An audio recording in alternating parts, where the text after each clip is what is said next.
listening should feel like whilst in the conversation, right? But it's hard. It's difficult. It's difficult because most people go to battle and war with the idea that it is more important for them to get out what they have to say. They have to make the person understand.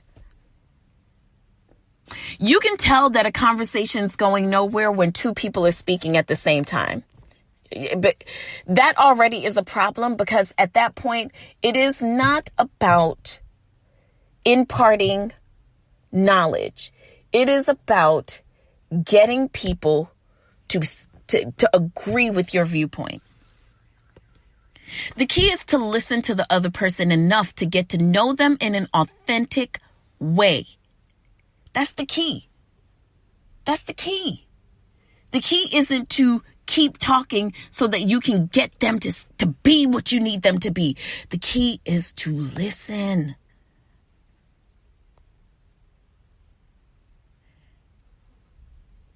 If you're not aware of what is going on in their mind, in their life, in their relationships, in their personal experience, then it's going to be hard for y'all to chop it up to a solution. It just will.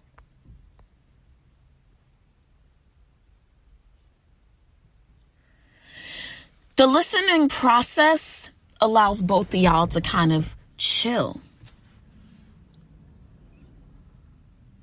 I'm a car girl. So for me, when you are in the heat of the battle, right? If you ever opened up the hood of your car and you know, the fan is blowing and everything's happening because you just drove for 2 hours. So the car is like, grrr, you know, them horses is running, bitch. Okay. It's hot. It's a lot going on. When you are like chilled at a light or at a stop sign, that's a chance not just for you to let the other person go. It's a chance to let your car chill, bro. A little cool down.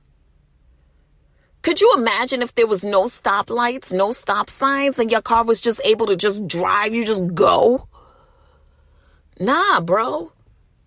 See, that's what listening is like.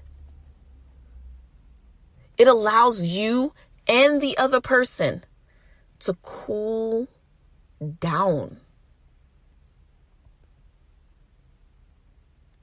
The simplest way to learn about somebody else is to ask what is meaningful to them, right? Or at least that's what Deepak Chopra feels.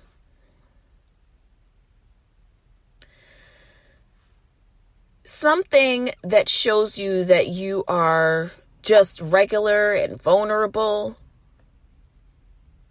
Expressing vulnerability is strength. So sometimes when you are in the midst of arguing with someone, you got to understand that people's values come into play. Their core beliefs come into play when they're arguing.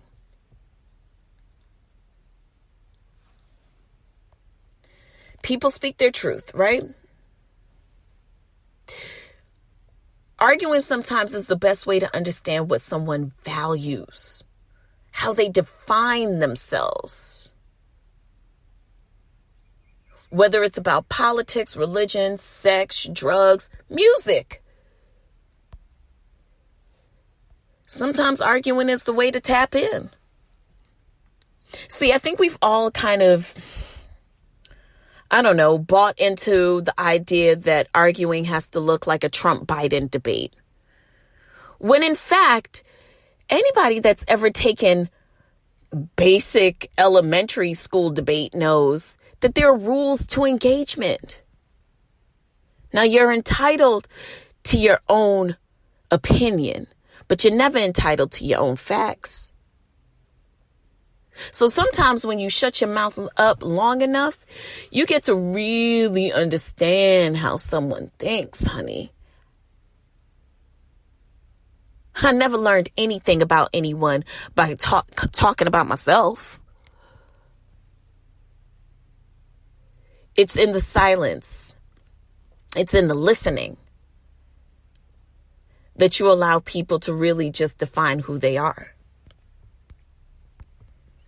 Which is a healthy way to argue.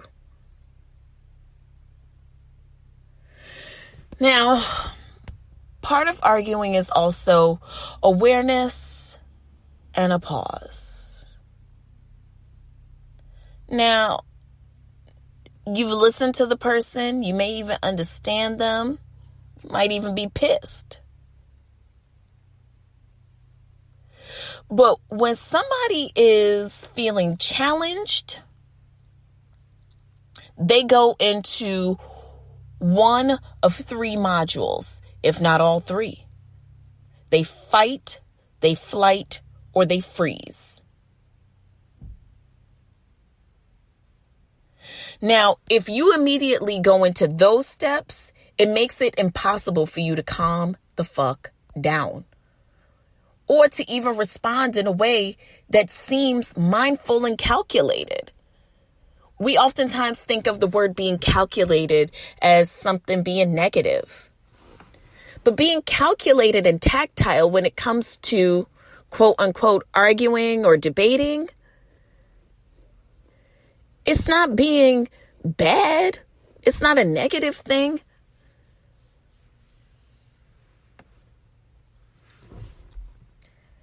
Just another common impulse is just to react. The ego response.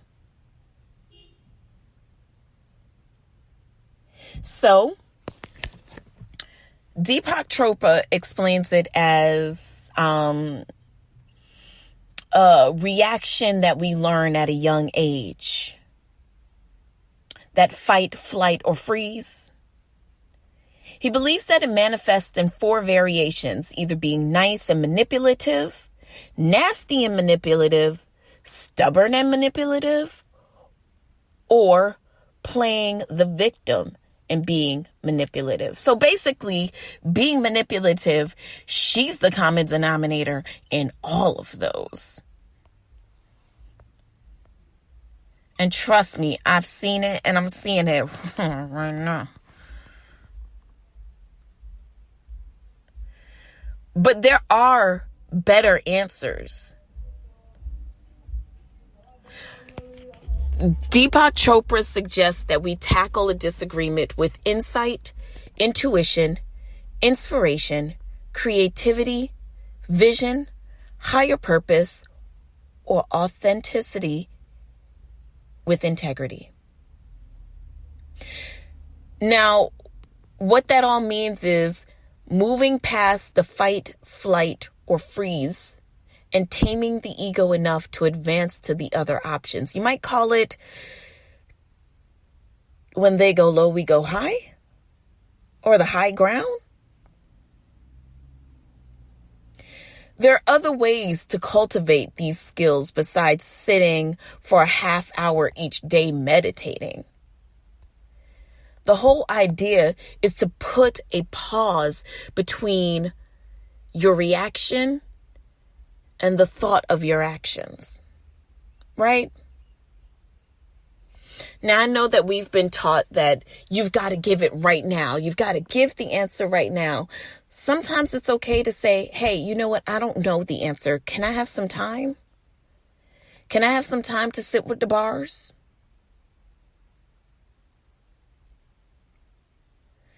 Now, one of the worst things you can do when you're arguing is engage in black and white thinking.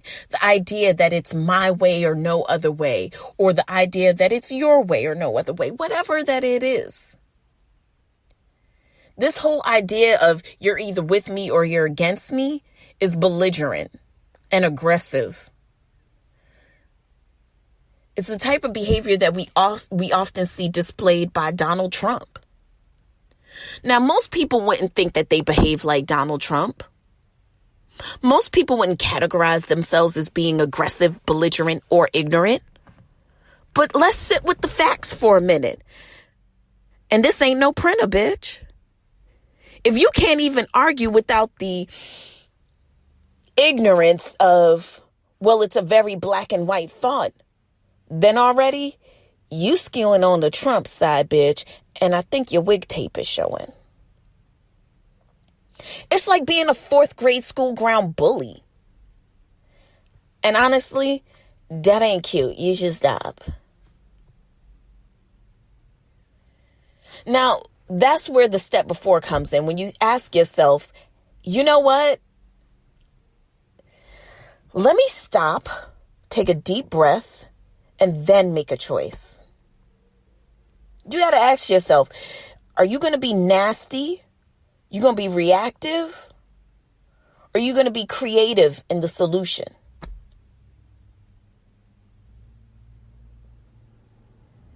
I mean, think about it. When was the last time someone said something nasty to you and you said, you know what? I'd like to hear your viewpoint. I also acknowledge that you are personally insulting me right now, and I don't give permission to myself to be insulted.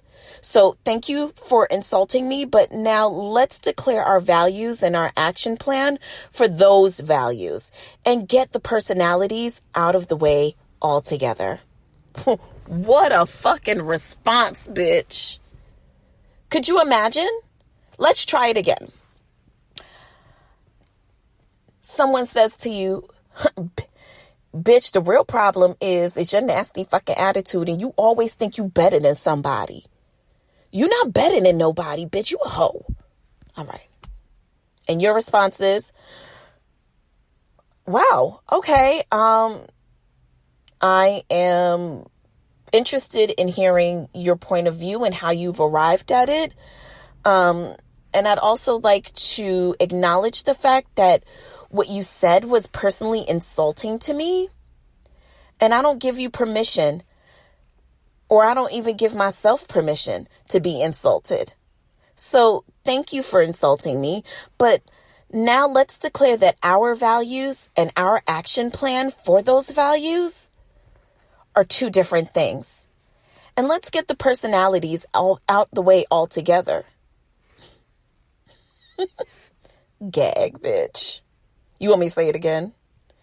Basically, what you're saying to this person is, hey, I acknowledge what you're saying, and I appreciate that you feel that in this atmosphere, you can give your point of view.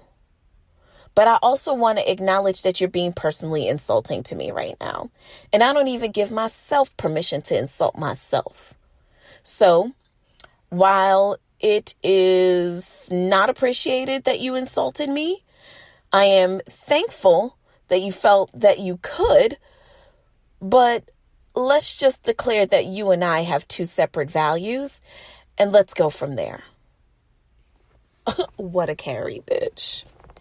Now, cultivating mindfulness to be better, is noticing the instant before you get angry and then letting the impulse die away before it gains any more energy. Because see, that anger that you retort with, that snap back, that little kind of, you ever seen a snake just like snap back? Yeah, that's what it's like. And if someone is attacking you, it is okay to walk away.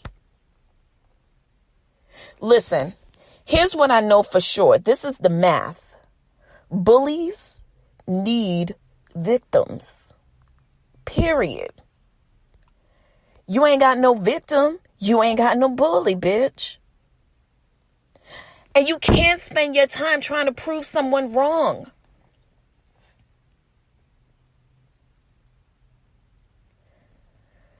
Listen. You can slap another person figuratively, and they might forgive you. But if you prove them wrong, they'll never forgive you. The point of disagreeing is not to win, but to start a negotiation. See, someone who is angry or upset believes they have been wronged in some way. Sit with that for a minute. Recognize that the person that you're looking at, the person on the other end, the person who is at the receiving end of whatever is going on, is either consciously or unconsciously feels like there's a sense of injustice, no matter who they are, no matter what your title position is in their life, boyfriend, mom, friend.